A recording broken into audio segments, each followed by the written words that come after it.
What's up, guys? With the holidays over, all the VR MMORPG teams seem to be putting out updates about what their plans are for 2020. I figured I could make an update video and tell you all about it.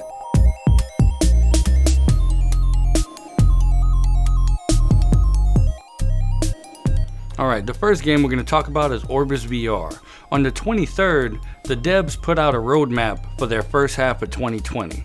The first update on the schedule is to come out on February 10th, and it's going to be the second phase of the Explorer League quest line. It's supposed to have 5 to 10 hours of additional quests to delve into, including rewards such as transmogs, new dies, achievements, and completion of the building of the Explorer League outpost. The next thing the devs said is in the plan is the Spring Festival. The Spring Festival will be similar to the Winter Festival according to the devs. It's going to have transmogs and other fun quests for us to do, and that should come out in March. And then for the second quarter is the big update. They're planning to release their first DLC. The DLC mini stories pack will include new zones, new quest lines, new NPCs, and a new dungeon. The quest line should include 10 to 15 hours of new gameplay with 8 new monsters, some making reappearances from Preborn, 3 new armor sets, 2 new weapon sets, a new mount, new pet, house decor, and achievements. And also there's supposed to be 5 mini levels. I don't know if those mini levels are 5 new areas or that means that you're gonna level up 5 times. Not sure what they mean by that. And in the new zones there's supposed to be a lot of hidden areas, secret passages, and the devs are adding climbing mechanics. So, and the DLC is supposed to be $9.99. and it's coming to Quest and Steam.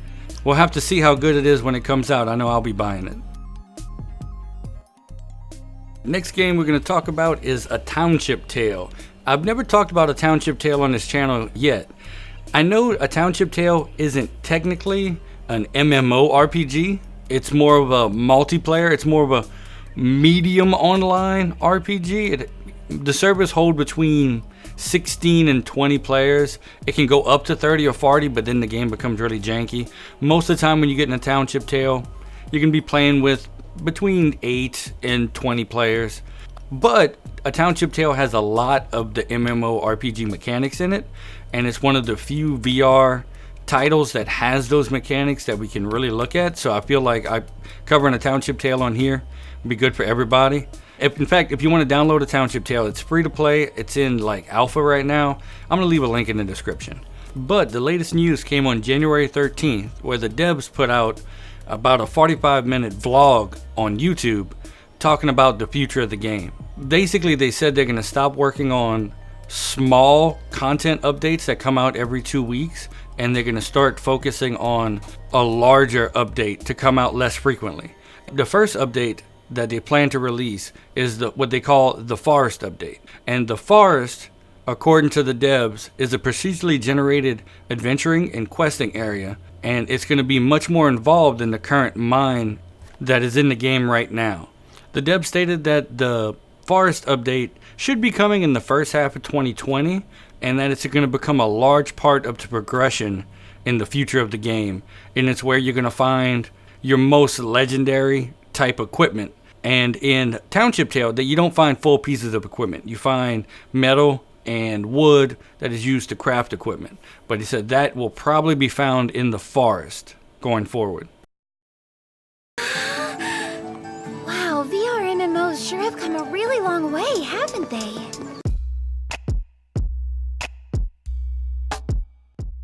Now we'll transition to the 3 projects that are still in development. Zenith VR put out their first vlog post on January 17th on YouTube. And they didn't really give us too much new information. The only thing I was able to get out of it was that they're going to be starting a pre-alpha where they're going to take 1 or 2 people from their Discord that are founders that use an Oculus Rift and bring them in to do testing before they release the pre-alpha, which sounds like it should be coming within the next few months. And the second bit of news they gave is that they've expanded their team up to 6 full-time people, and it sounds like they're all industry vets, so that could be promising for the game. And that's all we really got from their first blog post. Again, all the news items I talk about, I'll post the links to the original source in the description. Next project we're going to talk about is the fantasy style VR MMORPG Ilysia VR, which did an interview with PlayStation Universe. I've never been to their website. On January 11th. It was a pretty in-depth interview, and we got a few good tidbits. One is that the world is currently 12 square kilometers, which is pretty big for our VR MMO world, and that it's going to grow bigger over time. They said that one of their goals is that only part of the world will be used for story, and there'll be large parts of the world with small side quests and points of interest, and an area to do hunting and just explore. They also said that their combat system will be very physics based, and they said that they really liked the combat system in Rec Room, and that'll be used almost as a starting point for their future combat system. Another tidbit is that they're trying to work on gesture-based motion casting system, which kind of sounds like basically the Rune Mage from Orbus. But they said they're having problems getting it to be consistent. They're not going to release that class unless they can get it to work consistently in a PvP environment. And another interesting thing is that they said that teleportation and full motion players will each play in their own separate PvP areas. They didn't state whether that meant that teleport players and full motion players will be on completely different servers, or if just the PvP servers will be separated. But they said it's not fair to have teleport players and full motion players in the same PvP environment. So that's an interesting point. And the last project we're going to cover is Banners of Altrus.